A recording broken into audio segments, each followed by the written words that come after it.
bien bonsoir, non pas bonsoir, voilà, on va la refaire. Salut, vous êtes là? Eh bien bonsoir, bonsoir Bandlung, capitale du Ratanakiri, donc province du nord-est du Cambodge. J'avais pas du tout prévu de faire cette vidéo, puisqu'en fait je suis parti de Phnom Penh ce matin à 7h15 avec la compagnie Virak Buntam pour rejoindre le Bandlung dans le but, de partir sur le Vietnam. On est arrivé vers 16h30, hélas il n'y a plus de bus pour le Vietnam, donc je dois booker, j'ai booké un bus pour demain matin à 8h. Donc le bus me déposera dans la ville de Pleiku à 150 km d'ici. Donc en attendant, j'ai trouvé un petit hôtel, je vais vous montrer ça. Donc c'est sympa, 6,25 $ la piole pour la nuit, ça suffit amplement. Et là je me dirige vers le marché, puisque c'est généralement vers le marché que tout se passe, business, restaurant, etc. Donc en attendant, on va découvrir un petit peu la ville, voir un petit peu ce qu'elle est devenue, puisque j'ai quelques photos de 2006 que je vais vous inclure bien entendu. Vous allez voir que les routes n'étaient pas encore là. Donc on a quand même ces immenses, je dirais 4 voies, où on a un trafic relativement calme, hein, donc tout ce qui est Ratanakiri, Mondulkiri, certaines provinces un petit peu reculées. On a beaucoup moins d'agitation que dans les grosses villes, je pense notamment à Phnom Penh, Siem Reap, Kampong Cham ou Battambang.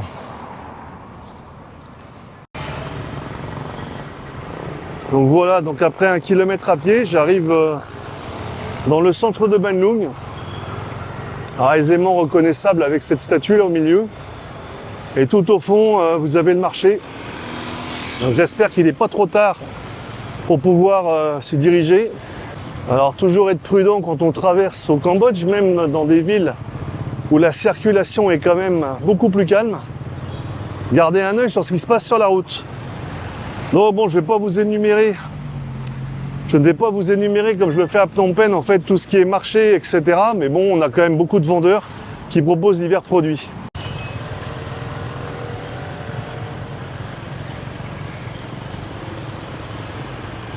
Donc j'arrive dans la zone du marché, on a quelques vendeurs de fruits. Donc après ça, au niveau restaurant, ça va être assez local je pense, hein. Il n'y a pas non plus beaucoup de choix en général, mais bon, ça peut être sympa. Je vais jeter un œil quand même à l'intérieur du marché, voir ce que ça donne. Si toutefois il n'est pas fermé, parce que là il est quand même 17h15. Voilà, donc on est sur des marchés un peu plus roots, on va dire, qu'à Phnom Penh. Même si on retrouve évidemment à peu près les mêmes activités, hein. Pour ceux qui suivent la chaîne, vous avez déjà vu tout ce genre d'étal, de vendeurs, de produits, donc je ne vais pas les énumérer à nouveau. Pour ceux qui découvrent la chaîne, posez-moi des questions, je vous répondrai dans les commentaires, aucun problème.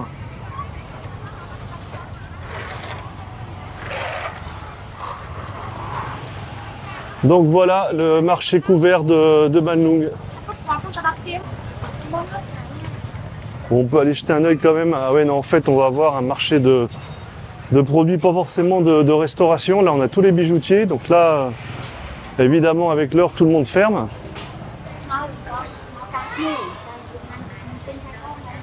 Bon, je vais quand même checker dans les allées, on ne sait jamais, factuellement. Je vais quand même checker dans les allées, voir au centre s'il n'y a pas quelques petits restaurants. Ça va être la surprise. Donc là, j'arrive au centre du marché. Voilà, j'ai traversé toute la zone de vêtements. Et là, j'arrive à nouveau sous une zone de bijoutiers. Allez, je vais traverser le marché pour voir si éventuellement de l'autre côté, on n'aurait pas quelques petites cantines pour se restaurer. En fait, c'est un marché, il n'y a pas de restaurant comme j'aurais pu imaginer. Donc vous avez des vendeurs de viande, sauce d'ail. Vous avez des stands de viande, les stands de fruits et légumes. Donc je vais aller checker ailleurs. Hello! Sok sabay?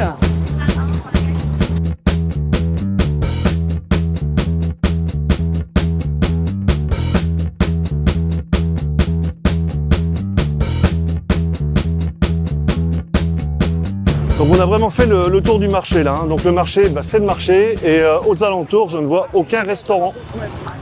Alors là je m'apprête à me préparer à une marche du soir parce qu'à mon avis il va falloir trouver les endroits où on se ravitaille.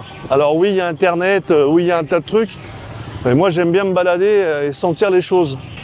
Parce qu'aujourd'hui, sur les réseaux sursaturés, on trouve un tas de trucs où je me demande ce que font les gens en voyage quand on voit les questions posées, pour être vraiment sincère.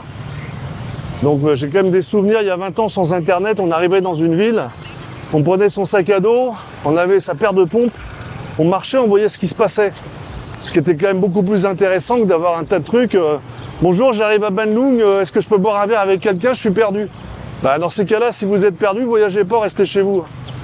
Là, c'est un petit message un peu speed, mais trop marre sur les forums d'Asie du Sud-Est de voir un tas de conneries. Donc quand vous voyagez, ben vous voyagez, quoi, voilà. Comme moi en ce moment, je sais pas où je vais me restaurer. Sauce d'ail. Donc ça va être la surprise, c'est ça, l'aventure, le voyage.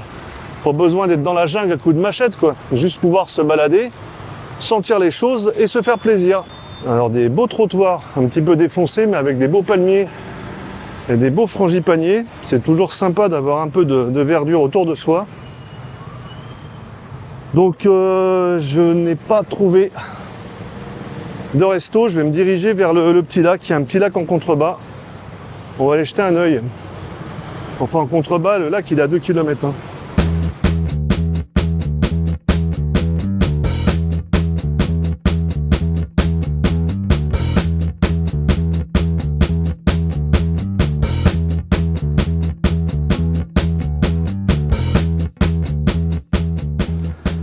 Voilà donc un bon bout de marche depuis le marché de Bandung jusqu'au lac. Donc vous avez très belle statue d'éléphant avec un soleil couchant derrière. Donc je vais m'approcher, vous montrer la vue qu'on a en fait d'ici, donc c'est assez sympa.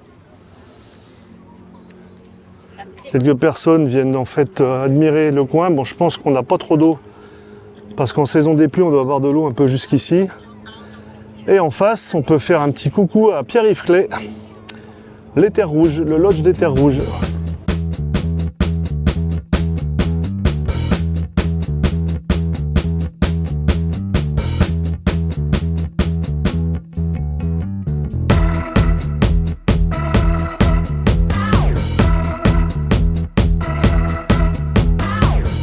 Voilà, donc petit coin calme et reposant, ce petit bout de lac. Donc vous avez en attendant des gens qui font de la gym en musique. Donc on va regarder ça tout de suite.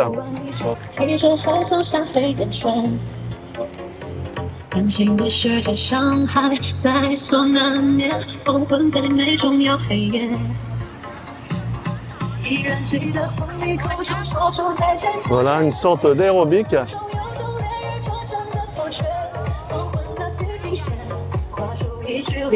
Voilà un peu partout, donc il n'y a pas qu'au Cambodge, hein, Vietnam, Thaïlande, un peu partout en Asie le soir, les gens viennent faire un peu de gym pour éliminer du poids.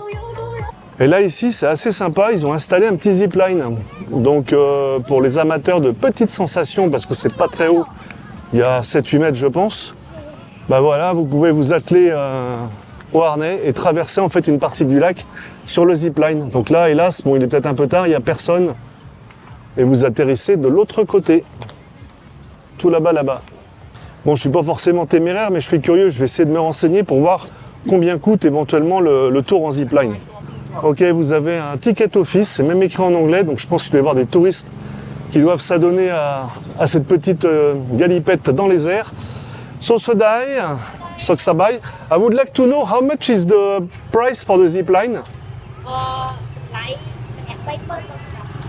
Baimon, ok, donc en fait la demoiselle vient de me répondre, c'est 30 000 riels, donc 30 000 riels, ça fait à peu près 7,50 $ pour faire la traversée. Donc j'ai posé une question bien entendu idiote, hein, c'est un peu la fatigue du voyage. Évidemment, vous descendez, vous ne remontez pas, ce qui est un peu logique. Hein. Voilà, bon, donc on va continuer les abords du lac, hein. Je vois des petites lumières qui s'allument, donc il doit y avoir quelques restaurants.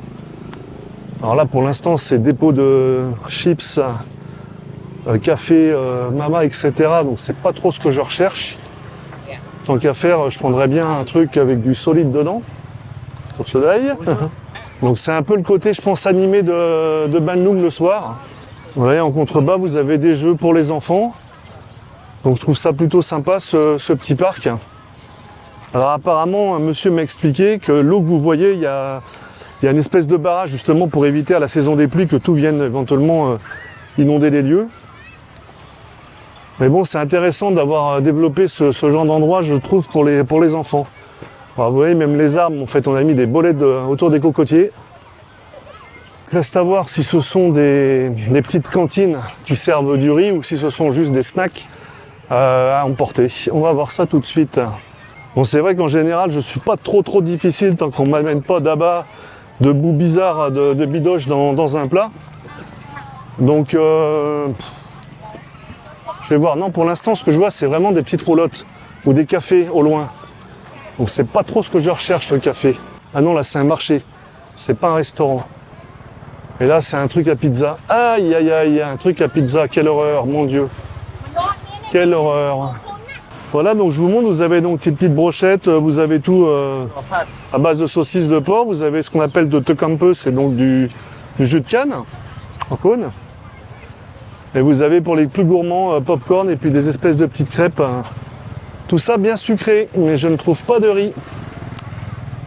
Donc on a même, pour les sportifs, des structures pour pouvoir aussi garder la forme, donc il n'y a pas que la danse. Vous voyez, c'est assez sympa.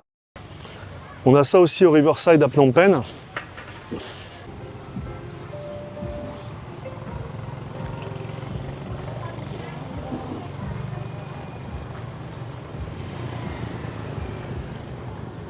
Voilà, donc après avoir tourné un petit peu autour du lac, je viens de trouver un petit restaurant local assez sympa, enfin qui me paraissait assez sympa.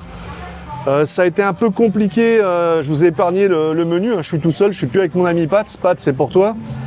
Donc j'ai pris quand même mon téléphone pour expliquer 2-3 plats qui n'ont pas forcément en stock. Bon, c'est du basique ce que j'ai pris parce qu'on est à Ban Luang et il y a pas mal de fruits de mer et ça m'inquiète un petit peu parce que la mer est quand même à l'autre bout du pays. Donc j'évite les fruits de mer en général quand on est dans des coins un petit peu reculés. C'est peut-être un peu con mais c'est comme ça.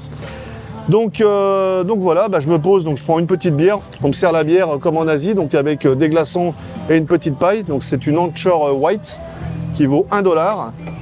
On m'a amené des petits pickles aussi pour l'apéritif, donc c'est parti et j'attends un riz sauté aux légumes et une portion de frites, une fois n'est pas coutume, je répète. Et demain matin, direction Vietnam, donc vous aurez la suite dans des prochaines vidéos, bien entendu.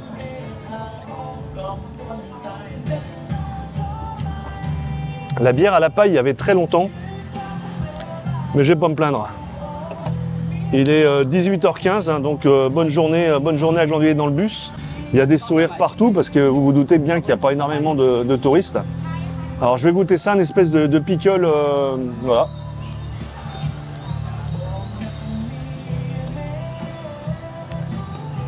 Bon, je dirais un petit kimchi local, c'est sympa. Moi j'aime bien la verdure. Voilà, donc les plats viennent d'arriver. J'ai l'impression d'être dans les vidéos avec Patrick, ça, désolé, mais c'est exactement ça. Donc les plats viennent d'arriver. Le riz sauté est assez conséquent, comme vous pouvez voir. 2,50 $ pour toute l'assiette. La petite barquette de frites, c'était un plus, je voulais me faire plaisir. 2,50 $ aussi, donc 5 $, il n'y a absolument rien à dire.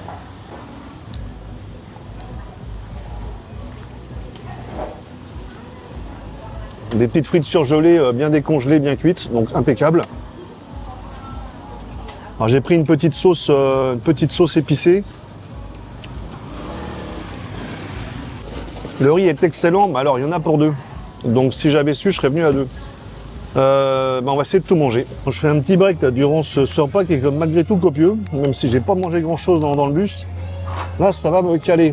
Donc pour faire un petit update, voilà, je suis à Ban Luang, dans le Ratanakiri, pour pouvoir passer la frontière au Vietnam et visiter une région que je ne connais pas, donc en fait les hauts plateaux. J'ai souvent été à Dalat, très belle ville d'ailleurs au Vietnam.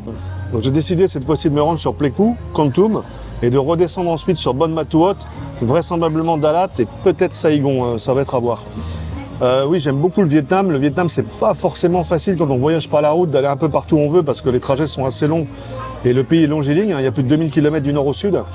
Donc je sais que sur la chaîne, vous suivez énormément les vidéos que je fais sur le Cambodge, mais j'aimerais bien vous vous mettiez un petit peu à regarder ce qui se passe au Vietnam parce que franchement, le Vietnam aussi vaut vraiment le détour.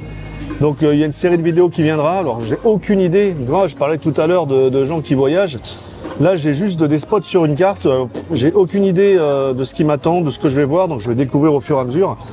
Et je n'ai pas prévu de vidéo spécifique ou de vidéo précise, donc ça va vraiment être en fonction du feeling. Souvent, je fais ça au feeling en fait. Je vois quelque chose, ça me plaît, boum, j'allume la caméra, je commence à vous parler et j'essaye de vous partager des choses, des choses que j'aime bien et puis de vous inciter à venir au Cambodge, à venir voyager, Cambodge, Vietnam principalement, quoi. Donc je vais continuer mon coup de fourchette parce que j'ai beau avoir un bon coup de fourchette, là je commence à caler sérieusement. J'ai quand même descendu les 2/3 de l'assiette de riz, on verra si j'arrive à la terminer. Donc j'ai pas tout à fait fini mon assiette de riz.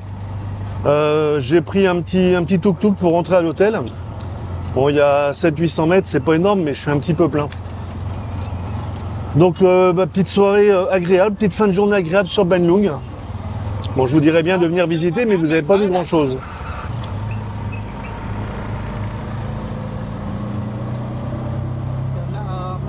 Donc, me voici dans le logis Mitapip Guest House.